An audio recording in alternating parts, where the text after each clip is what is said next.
Alright guys, here we go. It is time for the final list of the best and worst extravaganza from the Putnam crew. I hope you guys enjoyed my top 10 worst 2016 list. That list was up earlier this morning. If you have not seen that list, please click the link in the description below. And please check out the others from Alex, Joe, Lucas, and Shane, please, before you watch this list. But now with all that being said, it is time to talk about my favorite films of 2016. Like I said with my worst list, I have to say a few guidelines. I have not seen every film of 2016, so films like Moana, unfortunately, films like Moonlight, and others did not make this because I just did not see them, nor did I have the time to see them. This is my list. This is my personal opinion. If you do not agree with these rankings, I apologize, but you know what? It's my list and we're here to have fun. There were a lot of bad films, a lot of disappointments, but there were a lot of gems, and this list is here to support the gems of this year. So with that being said, before I get to my top 10, let's get on to the films that just missed the cut. Let's get into the rapid fires for the honorable mentions of 2016. Edge of 17, Sing Street, Zootopia, Manchester by the Sea, Nocturnal Animals, Hacksaw Ridge, Swiss Army Man, Miss Peregrine's Home for Peculiar Children, 10 Cloverfield Lane, I know, and finally, The Jungle Book, that just barely missed the list. But anyways, with that being said, let's get into my top 10 favorite films of 2016. Let's get on! Number 10. Starting off with number 10, I know people are gonna say, why is this film on your list? But because it was everything I wanted it to be. And starting off the list is Rogue One, a Star Wars story. Did I have my skepticisms? Yes, because it was a prequel. We don't know how that was turned out back in the day. And thank God this was not the prequels, because this film was everything the prequel should have been. This was a war film in the Star Wars universe, and it was everything I was hoping it would be. Is it a bit rough to start up? It does, but once it does get going, it was the entertaining Star Wars film I was hoping it would be, with one of the best third acts I have seen in a Star Wars film. Particularly the scene with Vader in the hallway. You guys know what I'm talking about, because that scene was incredible. It's such a great companion piece to A New Hope, my second favorite Star Wars film. But anyways, yeah, Rogue One, starting off the list with number 10. Number 9. Coming off at number 9 is one of the best disaster movies I have ever seen. That is Deepwater Horizon. I loved Deepwater Horizon. Peter Berg is on a roll right now. If you want to have someone do a tragedy for a film, get Peter Berg, because this guy is the master at it. You can feel the heat just coming off the screen. You can feel the intensity. You can feel the grime of the oil. Don't take it so literally, Joe. There was just no AC in that theater that night. Yeah, that is true. So Deepwater Horizon captured so well of when Mother Nature goes completely wrong, and my God, can Mother Nature be scary. Honestly, one of the scariest things I saw this year, next to my favorite horror film of the year. And it has one of the best uses of foreshadowing I ever saw this year with a Coke can. This was one of the most impactful movies I saw in 2016, and Deepwater Horizon, well done, Peter Berg. I cannot wait for your next project. Number 8. When I go to the movies, sometimes I like to have a laugh, and no film this year had me laughing nearly as hard as my favorite comedy of the year, The Nice Guys. One of the most underappreciated movies of the year that got stolen at the box office, because what came out that... Fuck you, Angry Birds. This film is one of the best buddy cop movies I have ever seen. Ryan Gosling and Russell Crowe have off-the-wall chemistry, especially that one scene where Ryan Gosling loses his shit.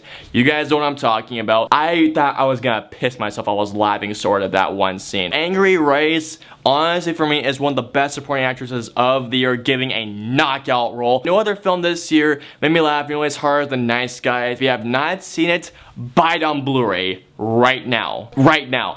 Right now. Right now. Stop watching this video. Right freaking now.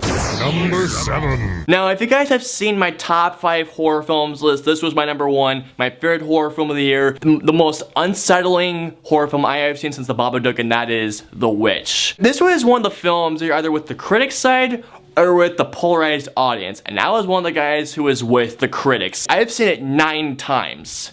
Yeah, you heard me. 9 times.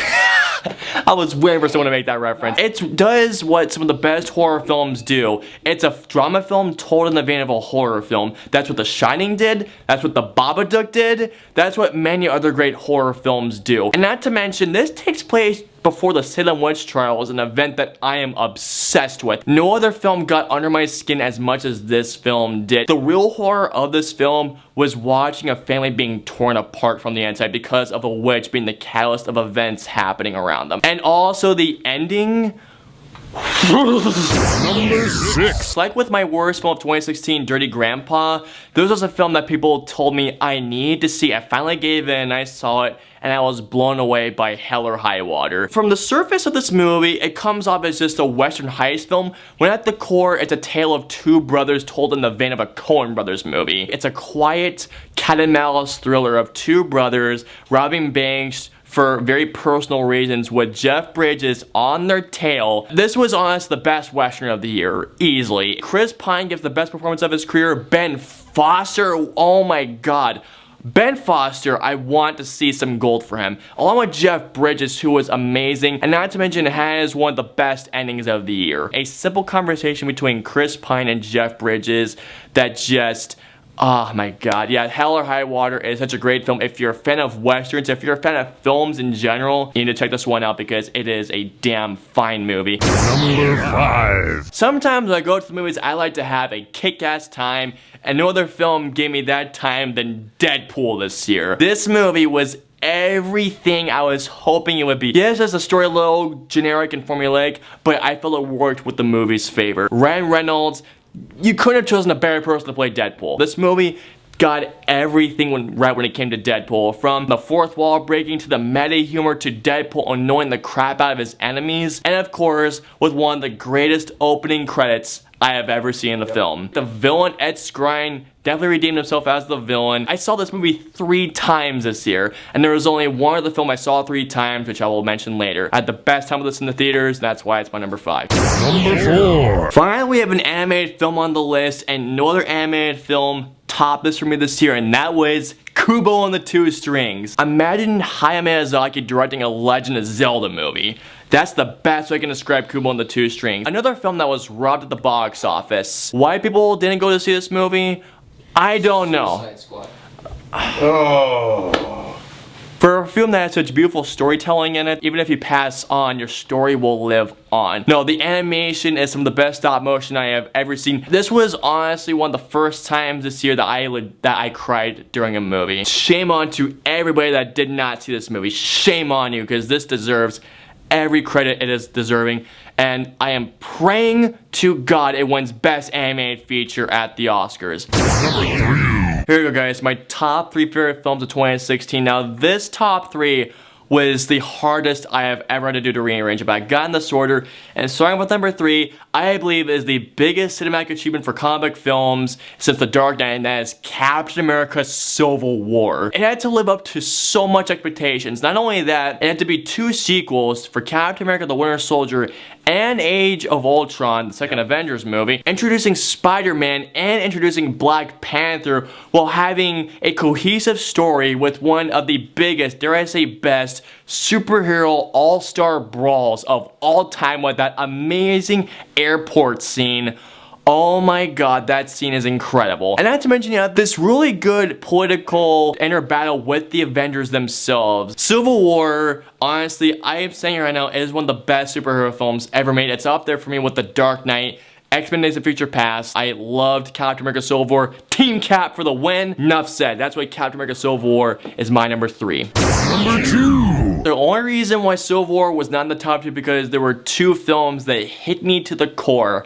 And starting that off, number 2 is one of the smartest science fiction films I have seen recently, and that is Arrival. This is from the director of Sicario, the director of Prisoners, the director of Enemy, which I haven't seen, but his next film is the new Blade Runner coming out next year, which I cannot wait to see, but that's besides the point. As I said before, it is one of the smartest science fiction films I've seen recently, and a much different alien invasion film. Do not go into this film expecting an action-packed film. This is a film that is a thinking person sci-fi film that rather deals with the themes of language and communication and coming together under an unknown threat. At the time of our country being so divided, I feel like this is such an important film of people coming together, using language and communication to solve problems. And this is one of those films that got better the second time I saw it, and I cried like a baby the first time. I cried even harder the second time when I got even more information. The only reason why Arrival did not make my number one was because my number one just spoke to me.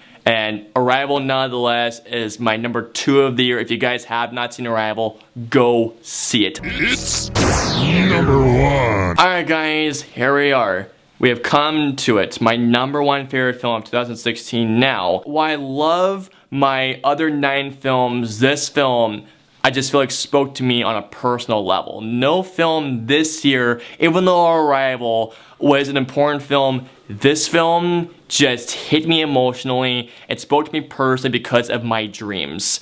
And it's ironic because this genre I don't like, but I adored La La Land to death. You guys know how much I love this movie. I hate musicals unless if the right subject matter or the right people are attached. Damien Chazelle did this, who directed Whiplash, which is in my top 10 favorite films of all time. I had sky high expectations, and this film met every expectation while exceeding them. I've seen this film 3 times in theaters. I saw the press screening with Joe the month before it came out. I saw it 2 days before my birthday, the best early birthday present I could have possibly gotten. And I saw it just a few nights ago with one of my best friends. And this film got better and better. From the opening musical number, the last 20 minutes as one of the best musical numbers I have ever seen. It's a very catchy soundtrack, starting with Another Day of Sun, a song I hope gets nominated for an Oscar, or City of Stars. It's gonna be that one. Either one, I hope either of them win. And the reason why I chose this film as my number 1 for one specific reason is because I'm one of those fools who wants to go to LA to pursue my dreams of filmmaking. Literally, the tagline of this movie is "To the Fools Who Dream."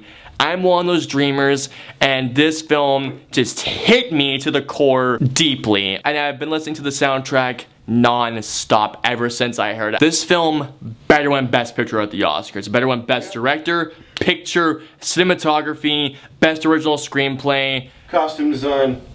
That too, I guess. Yes, please, seriously, Oscars, give La La Land the Oscar. La La Land was the magic I was hoping for this year, and for me, it is the masterpiece of 2016 that I was waiting to see. That is why it's my number 1 film of 2016. Alrighty guys, and that was it. Those are my top 10 favorite films of 2016. I hope you guys enjoyed the video. Please, guys, comment and let me know below what were your top 10 favorite films of 2016.